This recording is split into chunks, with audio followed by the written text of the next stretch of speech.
Hey there, welcome back to the Counter Service Leadership Podcast. I'm your host, Brett Jacobson, and this is a podcast dedicated to teaching organizations how to learn.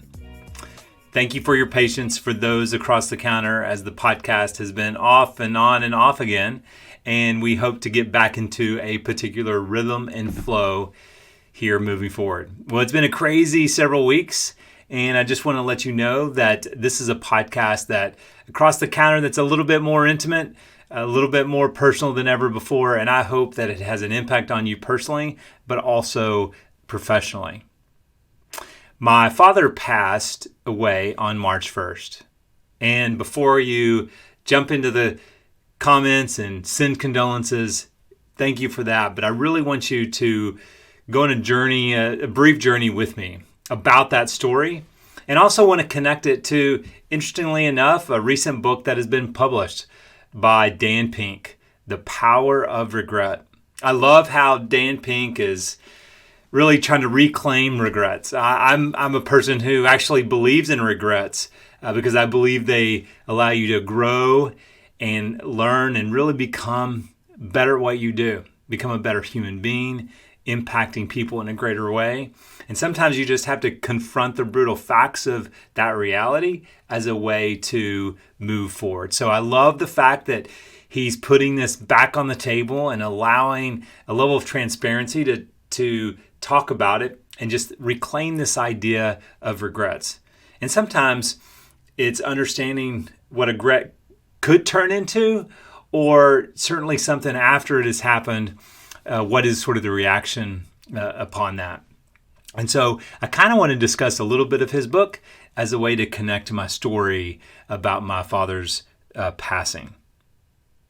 So Dan Pink, in his book, The Power of Regrets, he says, regret is the unpleasant feeling associated with some action or inaction a person has taken, which has led to a state of affairs that he or she wishes were different.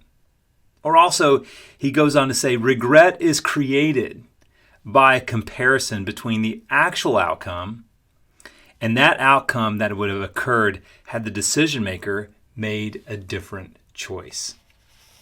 So in defining this idea of regret, which he says makes us human, so people who say they don't regret anything, I'm just not sure that I believe them. Dan Pink asks a poignant question, one that we should be asking ourselves in the marketplace as well as in our personal life. How often do you look back at your life and wish you had done things differently? He's causing you to look back to look forward. He's causing you to reflect on your life. He's requiring you to dig into some level of self-awareness, maybe engage others about that process. And he's asking you the question, do you wish you had done things differently? And sometimes the way in which he talks about it in the book is this idea of if only or at least when it comes to regret. Well, I think that's where it kind of picks up the story for me. On March 1st, in the early hours of March 1st, we got news that my father had passed away. And he lived life till the end, and it just shows you how resilient the body is, but also how resilient a person can be in terms of what motivates them and their will to last as long as they can. This is a person, if I have these stories correct, that he was drafted by the Milwaukee Braves. He had received Division I scholarships to University of Oklahoma and the University of Texas. Again, if I have that story correct. But he decided to go to a small state university, and actually was only there for a semester, and decided to join the Navy during the Vietnam War. So he decided to join before he was drafted, and upon his return to the United States, after being honorably discharged, he became a welder because he was a welder in the bottom of a ship during the war, and the rest of his trajectory of his life didn't follow being a professional athlete, followed that of being a welder and a welding inspector. And with his companion for almost 70 years, knowing each other in high school, they had 4 children. And so I just happened to be the youngest of 4. Well, what's interesting is I knew that for some reason, I knew post his passing at some point that I would share this story across the counter for those that are a part of the Counter Service Leadership Podcast. But I never knew it would be connected to Dan Pink's book, The Power of Regret. I turned 50 in December. I'm the youngest of 4, as I said, in our family. And a decade ago, when I turned 40, it just so happened that I was listening to a sermon. And a pastor at the time said, in order for you to receive forgiveness in your own life, truly receive it, you have to be willing to extend it. In order for you to receive grace in your life, you have to be willing to extend grace. And in order for you to receive mercy in your life, you have to be willing to extend mercy. Well, that was fairly convicting for me because I did not have a great relationship with my father. I won't go into all the messy details, but inside that house during my early childhood and in teenage years and even the college years, it was not a very healthy sort of atmosphere. It wasn't a very functional one. It's not how one would necessarily lead one's family.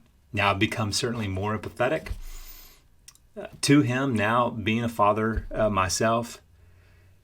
But it was just not a healthy sort of environment.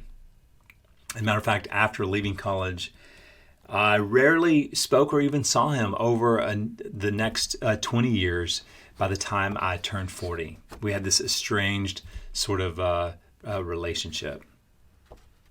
But hearing that sermon about if I'm going to be able to receive forgiveness in my life, I've got to be able to extend it. So, unbeknownst to my parents, I set up a time where I could meet them for dinner.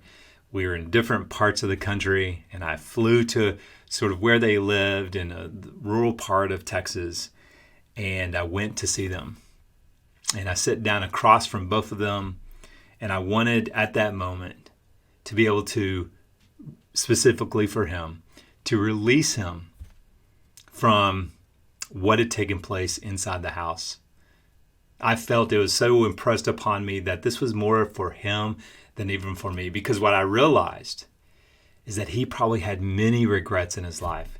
He didn't have the easiest childhood, and being adopted himself and the difficulty that took place during his life, I know in with his children, I know that he had many regrets. And this was a way to extend forgiveness as a way for me to receive forgiveness in my own life. And so I knew that once that took place, which by the way, it was messy and it was awkward and complicated, and there were no fireworks, that went off. But I knew leaving that moment that I'd never speak ill of him again, and I could release him from whatever took place prior to that, all those years before. So really from age 40 to age 50, it's not as if I connected with him a great deal in between that time. But I knew that on his passing of March 1st, I could look back 10 years before and I had sort of conducted a premortem of if there can be a premortem regret. And I wanted to make sure that I did that. And so when March 1st came around, I'm certainly glad that I had the opportunity to do that. And so to see how the naval officers at this cemetery, at this VA cemetery, honored him and honored my mom at that moment, just made it all sort of come together in such a great way.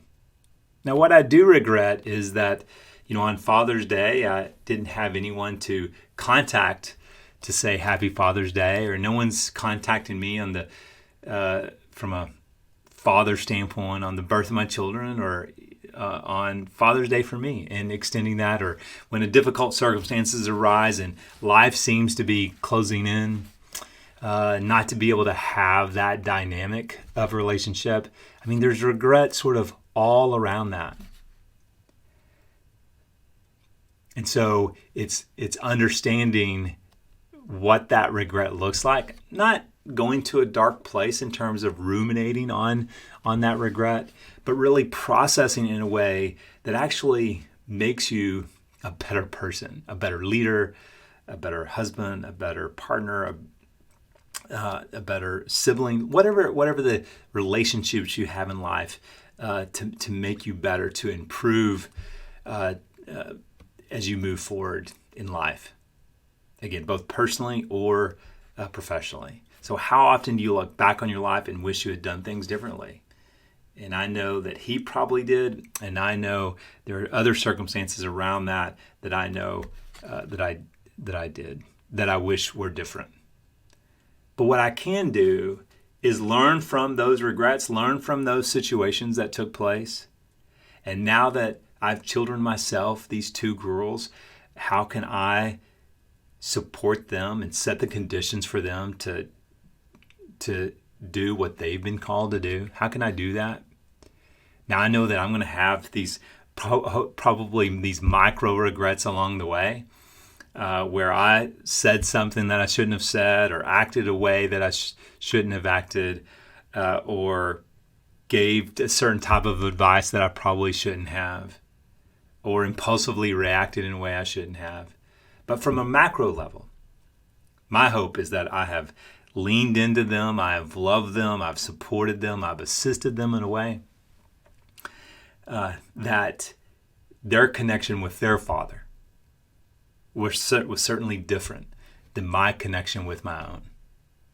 And that's how I can use a situation that's negative and turn it in for the good. You can turn regrets into good. You can use them as opportunities. And it doesn't mean it's going to be easy. It doesn't mean that there are clean lines around this. Yes, it's going to be complicated. It's complex. And this is about the long game, not the short game. And anything we've talked about on the Counter Servers podcast is about the long game and not the short one. So I love in The Power of Regret, and his subtitle of the book is How Looking Backward Moves Us Forward. I love how he talks about that there are 3 benefits of regret. The first one, he says, regret can improve decisions. I just believe that when you do regret something and you confront the brutal facts of your current reality, it allows you to reflect. It allows you to consider a wider range of options, as he talks about. Maybe it takes a longer time to reach a particular conclusion moving forward. But when you spend a little bit of time reflecting, engaging with those who are going to be authentic and transparent with you, and you become a little bit self-aware about who you are, what you've done, regret can improve decisions. That's a benefit of regret. So when you ask that question, as I look back on my life and how could I have done things differently, when you begin to confront that, you know that you can improve decisions, whether that be personally or professionally. Regret, in addition to improving performance, in improving decisions, is about boosting performance. Regret can boost performance. It can allow you to fail previously and fail forward, fail up, fail fast. It can actually improve your performance if you're willing to spend the time of understanding what went wrong, understanding the central finding to that regret, because as Dan Pink talks about, it can deepen persistence and it will always elevate your particular performance. And then lastly, Dan Pink talks about how regret can deepen meaning. And that's much of what I've talked about today in my own sort of experience. But regret can deepen meaning.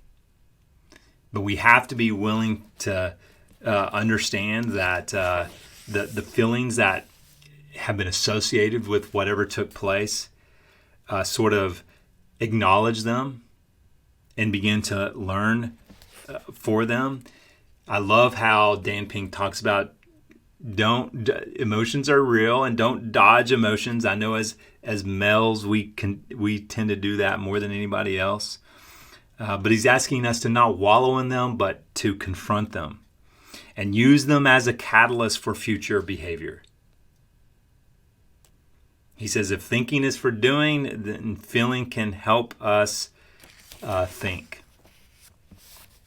So let's see this as an opportunity, the power of regret to improve decisions, to boost performance, and to provide deeper meaning. So take a look back at your life. What things do you wish you could have done differently? Let's acknowledge it. Let's embrace it. Let's connect with other people about it. Let's reflect some more on it.